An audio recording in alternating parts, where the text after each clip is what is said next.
Hello बच्चों, कैसे हैं आप सब। Hope you all are very well. बच्चों, आज हम बात करेंगे हमारा जो लास्ट चैप्टर चल रहा था, जो भी हमारे लास्ट वीडियो कंटिन्यूअस है क्लास 10 का, जिसमें हम लोग डिस्कस कर रहे थे चैप्टर नंबर 5। ठीक है, periodic classification of element, periodic classification of element. ठीक है, इसमें हम लोगों ने सारी चीजें लगभग ऑलमोस्ट सब पढ़ लिया था।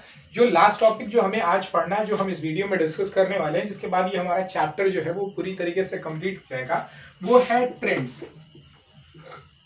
ट्रेंड्स इन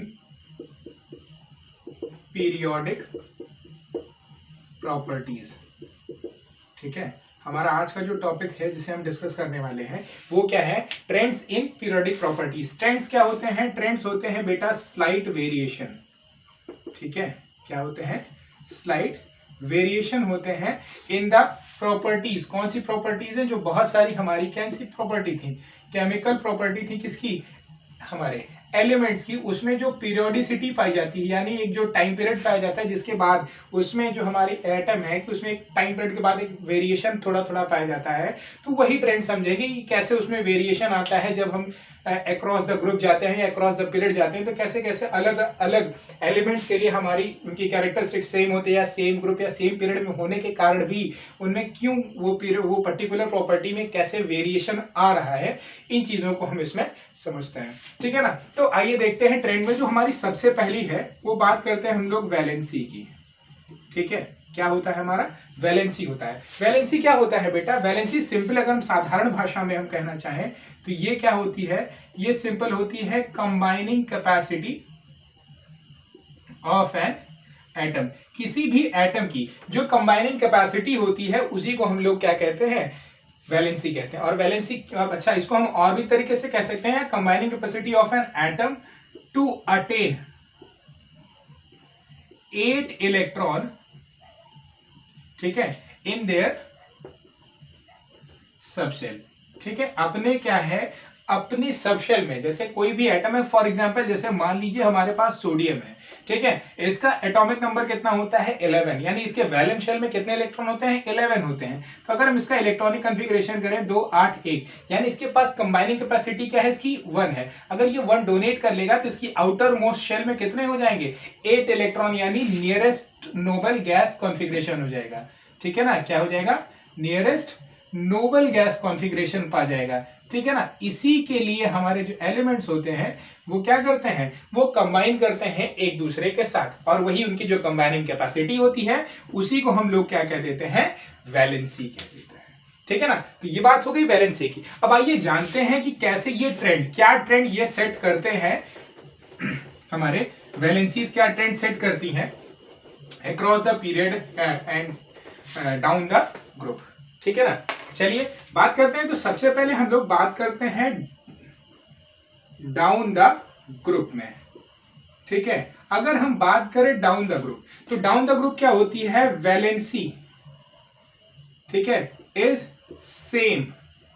ठीक है ना, क्या होता है? डाउन द ग्रुप में क्या होता है बेटा कि वैलेंसी जो होती है वो हमारी क्या होती है? सेम होती है। फॉर एग्जाम्पल जैसे हमने आपको बताया था कि हाइड्रोजन है, हाइड्रोजन में 1 होता है, फिर लिथियम हो जाता है, इसमें क्या हो जाता है? 2 1 हो जाता है। इसी तरीके से सोडियम हो जाता है तो 2 8 1 हो जाता है। इसी तरीके से हमारा पोटेशियम हो जाता है 2 8 8 1 हो जाता है। तो यहां पर क्या है कि इन सभी एलिमेंट्स के केस में क्या है? इन सभी की जो वैलेंसी है वो सब क्या है? सेम है। They all have similar valencies. ठीक है ना, तो यही है क्या हमारा डाउन द ग्रुप का केस होता है। ठीक है ना, क्या होता है? Down the group. यहां पर क्या होती है? वैलेंसीज हमारी क्या होती है? सेम हो जाती है। ठीक है ना, और अगर हम बात करें अक्रॉस द पीरियड, ठीक है, क्या बात करें? Across the period. ठीक है, अक्रॉस द पीरियड हमारी क्या होती है? वैलेंसीज क्या होती जाती हैं? वो बढ़ती जाती हैं। मतलब वैलेंसी का मतलब क्या है कि number of electrons in the valence shell हमारे क्या हो जा रहे हैं? बढ़ते चले जा रहे हैं। जब नंबर ऑफ वैलेंस शेल हमारे बढ़ रहे हैं तो उनकी वैलेंसीज भी क्या होती हैं? बढ़ती चली जाती हैं अक्रॉस द पीरियड। तो वहां पर क्या होती है? Number of electron in valence shell increases, so the valency changes। ठीक है ना। यहां पर क्या होता है बेटा, वैलेंसीज क्या होती हैं, यहां पर जो है वैलेंसीज इसके केस में क्या होता है, यहां पर जो होता है कि जो हमारे अक्रॉस द पीरियड जब हम चलते हैं तो हमारा क्या होता है, एल्युमिनियम तक, ठीक है, एल्युमिनियम तक की क्या होती है, वैलेंसी हमारी बढ़ती है। आफ्टर एल्युमिनियम हमारा आ जाता है क्या, कार्बन। उसके बाद से फिर हमारी वापस से जो वैलेंसी होती है वो क्या होने लगती है, डिक्रीज करने लगती है, यानी घटने लग जाती है, कि वहां पे वो बस खाली लेकिन ऑर्डर में, जैसे यहाँ पर प्लस में होती है फिर वहां से माइनस होने लगती है। जैसे हमारा हाइड्रोजन है, जैसे हमारे बात कर रहे हैं लिथियम की, तो लिथियम का कितना होता है, +1 होता है। इसके बाद हमारा जो है बेरिलियम होता है, ठीक है, इसका कितना हो जाता है, +2 हो जाता है। फिर एल्युमिनियम, जैसे बोरॉन हो गया हमारा फॉर एग्जाम्पल मान लीजिए, इसका कितना हो गया, +3 हो गया। इस तरीके से क्या हो रही है कि हम जब लेफ्ट से राइट जा रहे हैं तो वो क्या हो रही है, इंक्रीज हो रही है। आफ्टर ग्रुप 40 वो फिर से क्या होने लग रही है, डिक्रीज होने लग रही है, और जाकर के नोबल गैस जिसका वैलेंसी कितना होता है, 0 होता है। ठीक है, इस तरीके से वो क्या हो जाती है, हमारी डिक्रीज कर जाती है। ठीक है, तो यहां पर क्या होता है, देखिए वैलेंसी के केस में एक बहुत छोटा सा टर्म होता है कि ऐसे हमारे एटम, ठीक है, जिनके है क्या वैलेंशियल, अगर 1 है, 2 है, 3 है, ठीक है, तो ये क्या करेंगे, दे विल डोनेट, ये क्या करेंगे, हमेशा इलेक्ट्रॉन को डोनेट करेंगे। अगर ऐसे एटम्स जिनकी वैलेंशियल में क्या है, 5, 6, 7 इलेक्ट्रॉन है, तो ये हमेशा क्या करेंगे, दे विल एक्सेप्ट, ये हमेशा क्या करेंगे बेटा, एक्सेप्ट करेंगे। और जिसका हमारा क्या है, 4 है, तो इसके केस में क्या हो सकता है, बोथ, ये क्या कर सकता है, एक्सेप्ट भी करता है या डोनेट भी करता है। इसी वजह से ये क्या होते हैं, पूरी तरीके से अलग बिहेवियर भी क्या करते हैं, वो शो करते हैं। ठीक है ना, तो ये हो गया हमारा क्या बेटा, ट्रेंड इन वैलेंसी, से हमारी वैलेंसी में क्या हो गया, ट्रेंड हो गया।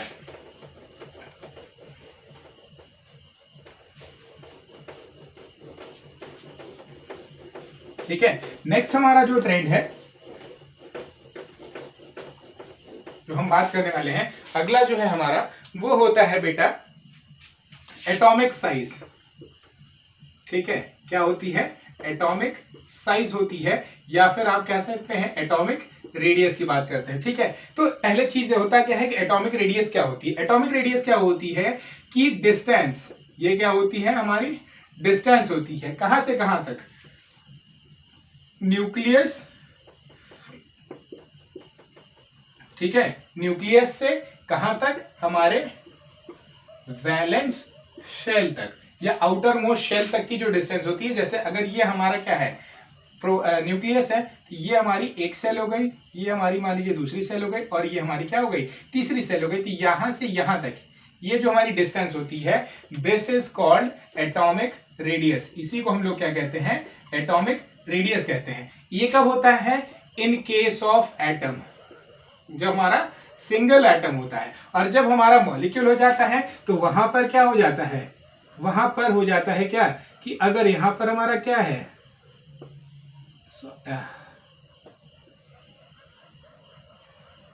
ठीक है, अगर हमारे 2 एटम्स हैं, ठीक है, तो इन दोनों एटम्स के बीच में ये जो मॉलिक्यूलर डिस्टेंस है, इस मॉलिक्यूलर डिस्टेंस का ये जो हाफ पोर्शन होगा, ठीक है, ये इतना जो ये हाफ पोर्शन है, इतने को ही हम लोग क्या कहते हैं, एटॉमिक रेडियाई। तो इसको हम लोग कैसे बताते हैं, half of the inter nuclear distance is also called atomic radius. Atomic radius हम और क्या बताते हैं कि जो हमारी half of the inter nuclear distance होती है उसको भी हम लोग क्या कहते हैं बेटा, एटॉमिक रेडियाई कहते हैं। ठीक है, और इसी एटॉमिक रेडियाई के अकॉर्डिंग ही क्या होती है, हमारी जो एटॉमिक साइज होती है वो भी क्या होती है, डिपेंड करती है। ठीक है ना, आइए अब बात करते हैं इसके ट्रेंड की, क्या इसमें ट्रेंड क्या फॉलो होता है। ठीक है, तो अगर हम बात करें इसकी एटॉमिक साइज या एटॉमिक रेडियाई की, तो इसका जो बेटा ट्रेंड फॉलो ये करता है, उसमें क्या होता है, जैसे सबसे पहले हम बात करते हैं डाउन द ग्रुप में।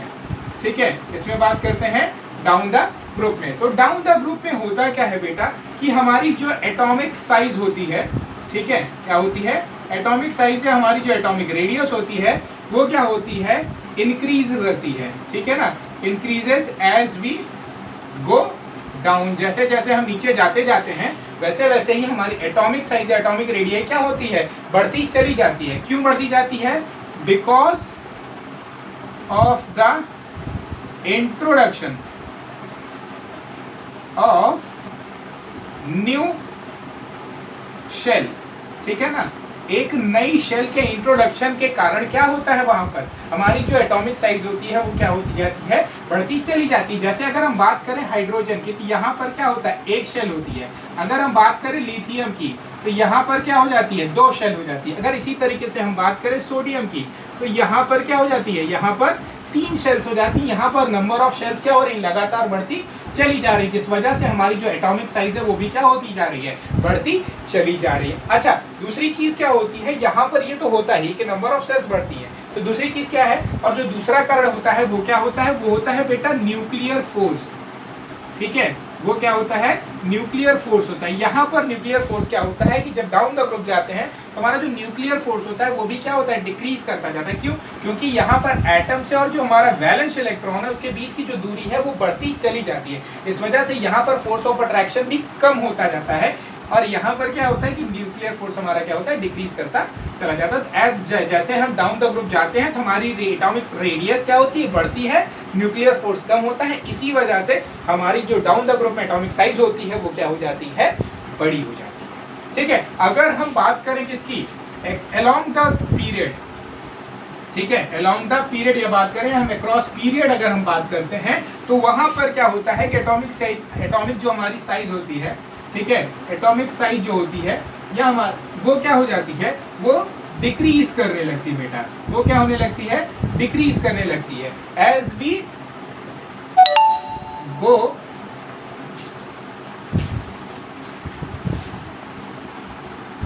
ठीक है, वहां पर क्या होती है, एटॉमिक साइज हमारी डिक्रीज होती है as we go left to right. जैसे जैसे हम लेफ्ट से कहाँ जाते रहते हैं, राइट की तरफ बढ़ते रहते हैं, तो हमारी जो एटॉमिक साइज होती है वो क्या होने लगती है, डिक्रीज होने लगती है। क्यों होने लगती है, because of introduction, because of the introduction of new electron in same shell. उसी एक सेल में क्या होते हैं, या इस इंट्रोडक्शन ऑफ, या कह सकते हैं कि नंबर ऑफ इलेक्ट्रॉन, या इसको यहाँ पर इंट्रोडक्शन ऑफ न्यू इलेक्ट्रॉन ना करके क्या हम लिख सकते हैं कि number of electrons in same shell क्या होने लगता है, हमारा इज इंक्रीज्ड। वो क्या होने लगता है, बढ़ने लगता है।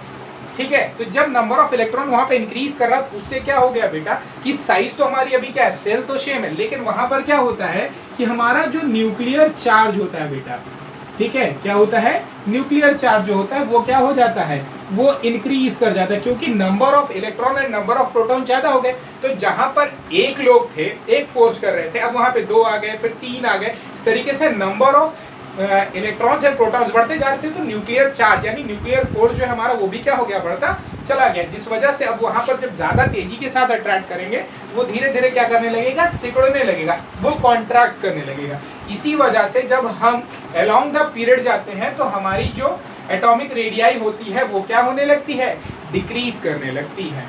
ठीक है ना, तो ये हो गया हमारा अबाउट द एटॉमिक साइज। ठीक है, अब हम चलते हैं तीसरी कैरेक्टरिस्टिक के बारे में बात करते हैं।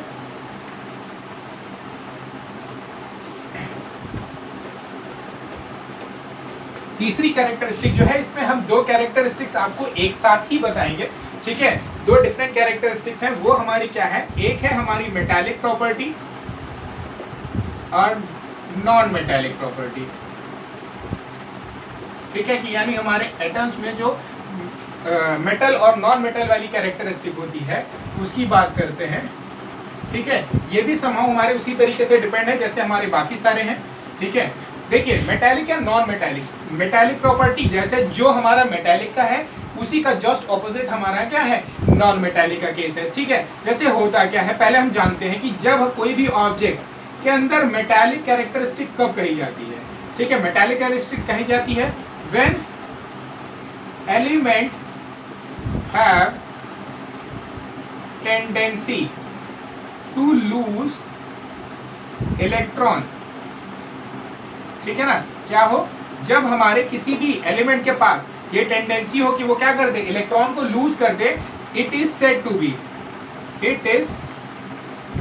To be metallic. ठीक है, वही इसके क्या होते हैं, मेटालिक हो जाते हैं। ठीक है, वहीं पे अगर हम बात करें नॉन मेटालिक क्या हो जाते हैं हमारे, नॉन मेटालिक या नॉन मेटल्स क्या होते हैं, when elements have tendency to attract electron is said to have non-metallic character या non-metallic property।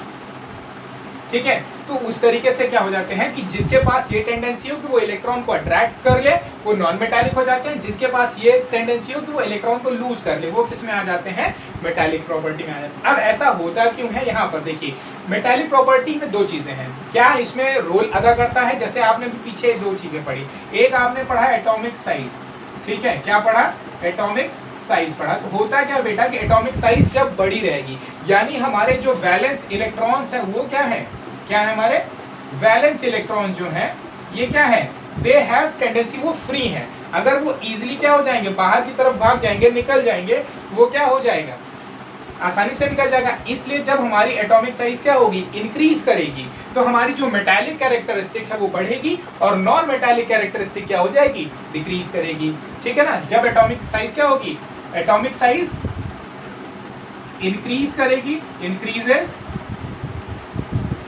Metallic character, increases metallic character हमारा क्या करेगा, इंक्रीज करेगा, एंड नॉन मेटालिक कैरेक्टर जो है वो क्या करेगा, डिक्रीज करेगा। ठीक है बेटा, क्या होता है कि जब हमारी एटॉमिक साइज बढ़ती है तो वहां पर हमारा क्या होगा, मेटालिक कैरेक्टर इंक्रीज करेगा और नॉन मेटालिक कैरेक्टर हमारा क्या हो जाएगा, डिक्रीज करेगा। ठीक है, पहली चीज। दूसरा जो कारण होता है वो क्या होता है, वो होता है हमारा न्यूक्लियर फोर्स।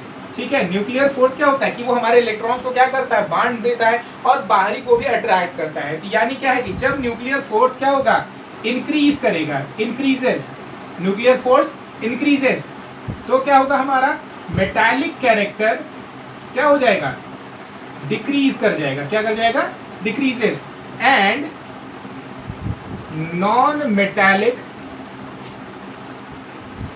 कैरेक्टर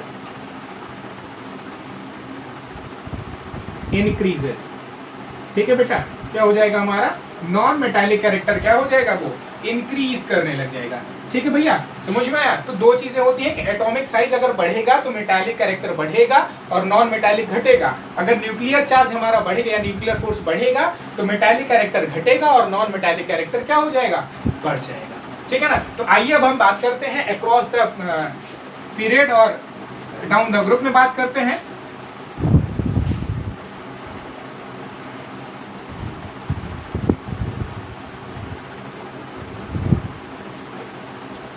देखिए अब बात करते हैं डाउन द ग्रुप में।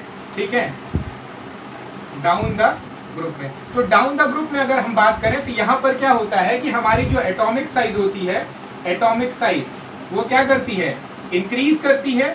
ठीक है, और हमारा जो न्यूक्लियर फोर्स होता है, न्यूक्लियर फोर्स क्या होता है, डिक्रीज करता है ना, क्या करता है, डिक्रीज करता है। तो मतलब क्या हो गया कि यहाँ पर हमारी जो मेटालिक कैरेक्टरिस्टिक है, क्या है, मेटालिक कैरेक्टरिस्टिक, वो क्या करेगी, इंक्रीज करेगी। ठीक है ना, वो क्या करेगी, इंक्रीज करेगी। और जो हमारी नॉन मेटालिक कैरेक्टरिस्टिक है, ठीक है, क्या है, नॉन मेटालिक कैरेक्टरिस्टिक्स जो है वो क्या कर जाएंगी, डिक्रीज कर जाएंगी। ठीक है ना, यानी क्या हो गया कि हमारा ग्रुप 1 में, ठीक है, कहां पर, हमारे ग्रुप नंबर 1 में हमारा जो लास्ट एलिमेंट होगा, ठीक है, कौन सा एलिमेंट होगा, लास्ट एलिमेंट। ग्रुप 1 में लास्ट एलिमेंट हमारा कौन सा है,